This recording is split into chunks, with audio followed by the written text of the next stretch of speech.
Okay, I think it's time to start.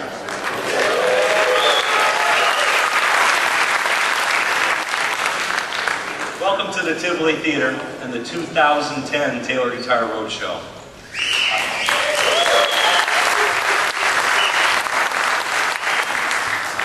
My name is Tobias. I think a lot of you know our parents have been running Tobias Music for about 32 years now here in Downers Grove. And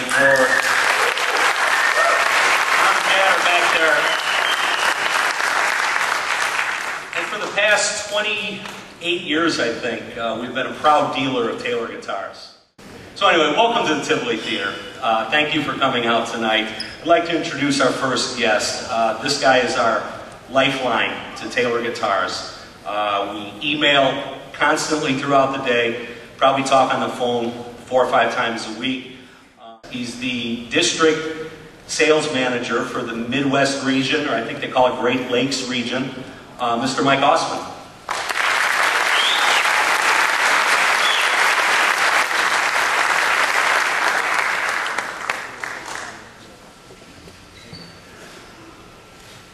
Good evening. You smell terrific. First and foremost, we really appreciate your enthusiasm for what it is that we do. We're guitar players, we're guitar enthusiasts. I'm humble enough to be on my 4th year with a fantastic company and a great group of friends.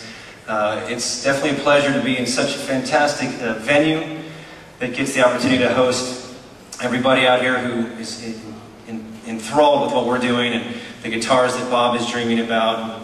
And the chance for us to present to you tonight is a great honor. So we really appreciate you coming out on a school night. We'll make sure that we get you home in time for Dancing with the Stars, or what's your poison. But again, my name is Mike Ausman. I'm the district sales manager for the Midwest. We call it the Mid-Zest, back at the office. This is the biggest concentration of acoustic guitar buying anywhere in North America. And I think it's because you guys don't get enough sun and warmth in the winter time, so you're stuck indoors playing some pretty cool things. He's somebody who started, building guitars in high school and just kept dreaming out loud and has put together some instruments that have really changed people's lives. And for that reason, we're one of the biggest, if not the biggest, acoustic guitar company in the world. So without further ado, I'd like to present to you Bob Taylor.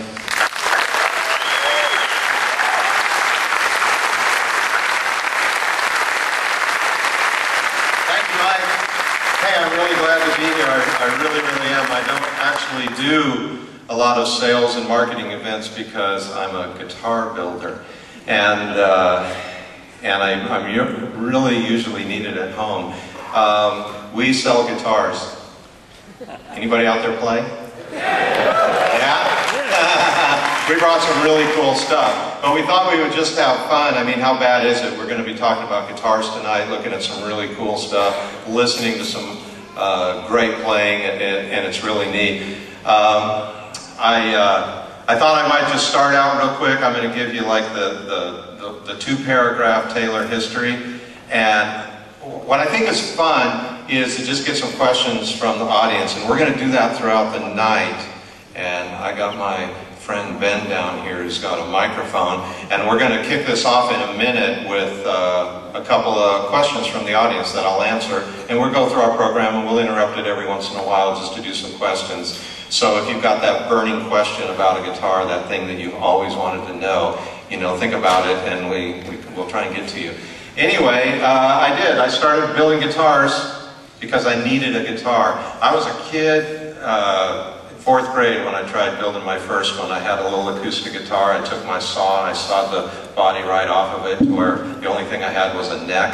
And I went down to the boys club and I bought a piece of plywood. I tried to make a solid body guitar out of it, because in the window of the local music store, one not unlike Tobias Music, there was a little showcase, and there was a kind of a pearl pickguard, and it had 1 pickup in it and 2 knobs, and I wanted that so bad. Oh my gosh, I could just remember that, and I'd ride my bicycle up and just look at that thing. So the body came off my acoustic, tried to make electric out of it, but I was just too young. I couldn't do it. But later, I built things my whole life. My folks built things, And I started doing metalworking and woodworking in junior high, all the way through high school. And I decided I needed a 12-string guitar. So when I was in 11th grade in high school, I went down, I looked at this 12-string. It was too expensive. I didn't have the money, and I thought, you know what? I'm just going to sign up to wood shop and I'll make one. And that's what I did. According to the kids in my class, I didn't. It'd be like, Taylor, what are you making? I'm making a guitar. No, you're not. You know? And that went on all year long until finally the guitar emerged. And I found my love partway through that guitar. I literally would go to bed with this book laying on my chest and a guitar part, you know, on top of the covers. And I would wait till the next morning to get up and go work on that thing again at school. And I ended up building 3 guitars and a banjo by the time I got out of high school. Found a local job at a little local hippie guitar shop. Met Kurt Listug a year later. We bought the tools from the guy who owned it. He wanted to get out of it, and we started our company. And it was just, you know, a good 10, 12, 15 years of laying low, making guitars, selling them in a couple of music stores here and there. Mostly we sold out of Los Angeles, and then we branched out. Kurt would get in his car. And I'm sure Ken Tobias remembers Kurt coming all the way out here and unloading guitars out of the trunk of his car and walking in kind of cold calling and saying, here's what we're making back in San Diego, are you interested? And people were. And we learned how to do it. And today we're making 500 guitars a day. We have, and I don't even believe that, and there's 670 people or so working, and we've got all these wonderful dedicated customers like I see out here. And I live my life to make a liar out of every one of you guys who tell your wife it's the last guitar you'll ever buy. That's what I do. I get up every day. I know all these guys, they just made a promise, and together we're going to break that promise, you know. Could be some promises broken tonight, you know.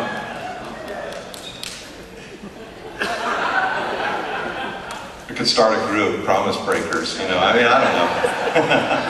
Anyways, I'm going to take a question. Ben, you ready with the microphone? Somebody have a question out there in the audience that they might want to ask? If you do, raise your hand. Here? Right over here. Ben, why don't you come over with the microphone? Yeah, we sort of need a little lights up because I can't see anything the way it is.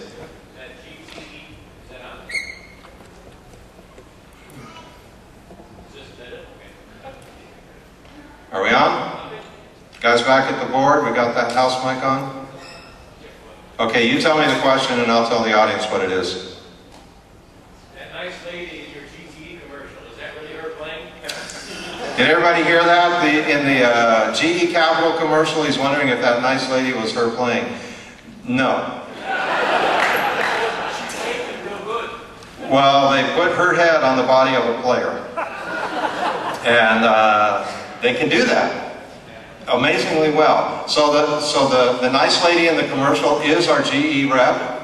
And when we are doing a program like, say, 1 year, 12-month free financing, same as cash, we're doing that with through GE Capital. That's how we're doing that. And so that's how we partner with GE Capital. They help us with our dealer financing and they help us with consumer financing. And she is our real sales rep. But she didn't play flamenco guitar. And the body is a girl named Maria Timo. And she lives in Washington, D.C. And you spell Maria, M-A-R-I-J-A. Timo, T-E-M-O. Look her up on the internet. She's an incredible player. And I'm doing some things so that you'll hear more about her. I met her for the first time on that shoot. She's an incredible player.